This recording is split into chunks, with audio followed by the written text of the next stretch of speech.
Good morning, Parkland. It's Wednesday, which means the week is halfway over.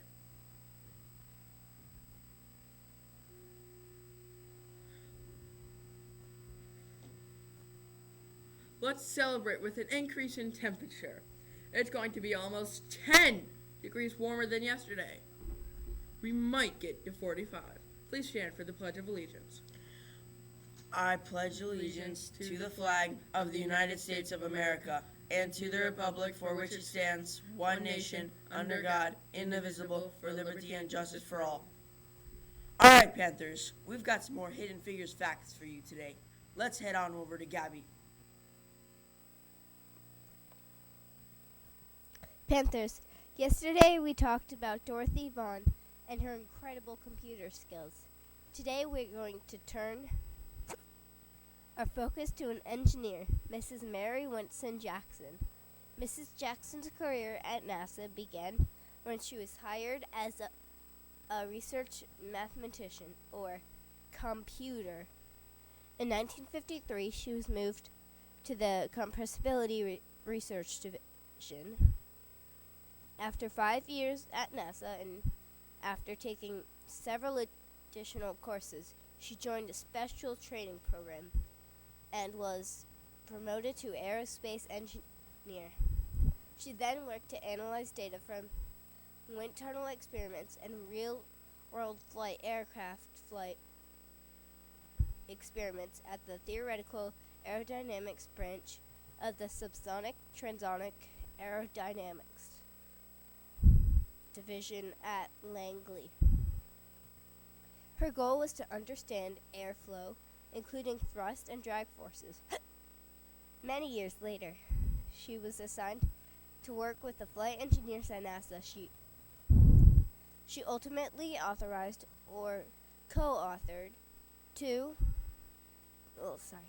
12 technical papers for NASA. Check out this video to learn more about her.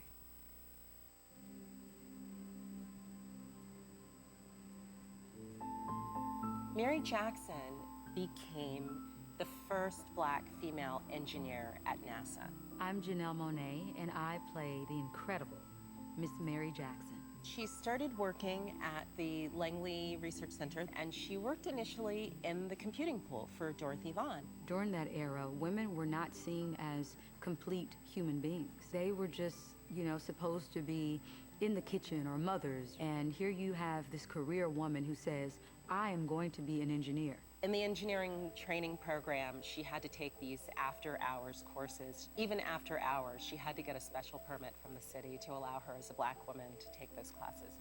But she did, and she did well in the courses. And in 1958, became an engineer. For the next 2 decades, she worked in the supersonic pressure tunnel, looking at how to minimize air disturbances on airplanes that were moving faster than the speed of sound. So you have this black, sassy woman who had a different way about her. Her genius looked different.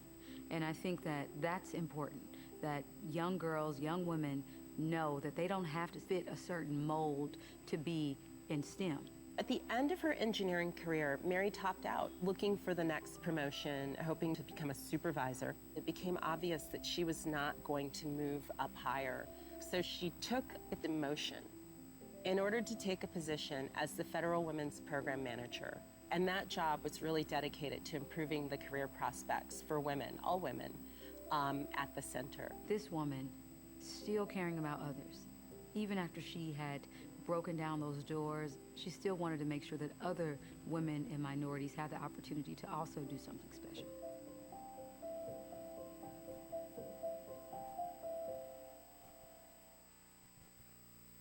Okay, so now it's time for Parkland News. The following clubs are meeting this afternoon: Girl Tech, Bridge Club, Civil Air Patrol, Jazz Band, and PPTV Media Club. Tomorrow, Art Club, Tech Crew, Super Saiyu, Homework Club with Miss Ennis, Guitar Pals, Kid Tech, Yearbook, and Builders Club are meeting. Now here's a message from today's sponsor.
Welcome back.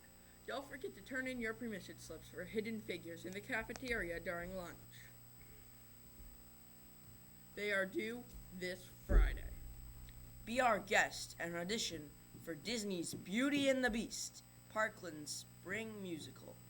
Pick up an audition packet from Mr. Bergman, Miss Goldiner, or the main office. Mr. Bergman will be in all 3 lunches tomorrow if you have any questions. Tomorrow, after school, you can purchase pizza from the Builders Club. You can buy a slice of cheese or pepperoni for $1.50, or a whole pizza for $10.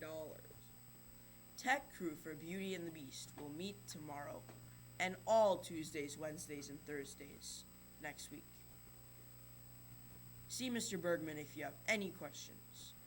Bring in your box tops from now until Tuesday, February 17th. The grade level who collects the most will receive a prize. So bring your box tops in ASAP. Finally, don't forget to turn in your permission slips for Hidden Figures. The due date is this Friday.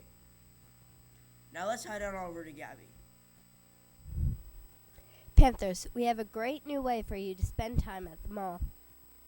Catherine Ching was attending the 2017 Consumer Electronics Show that takes place every January in Las Vegas. She decided to stand in front of a billboard, put on her sunglasses, and pretend she was a robot. She even had a friend stand near her with a remote on a wire and act like he was controlling her movements. Some didn't believe her, but many fell for it. One visitor got extremely close to her face and couldn't tell if she was real or fake. Others asked her friend if they could use the remote. The whole thing was caught on tape. Check it out.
Say happy birthday to these students today.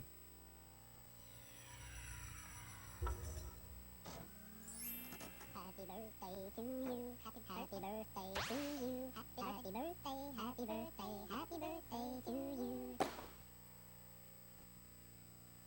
Okay, so we're halfway there, and we have a 3-day weekend as a reward for making it. Now remember some words from someone important. I tried being normal once. It was the worst 2 minutes of my life. It's okay to be different, Panthers.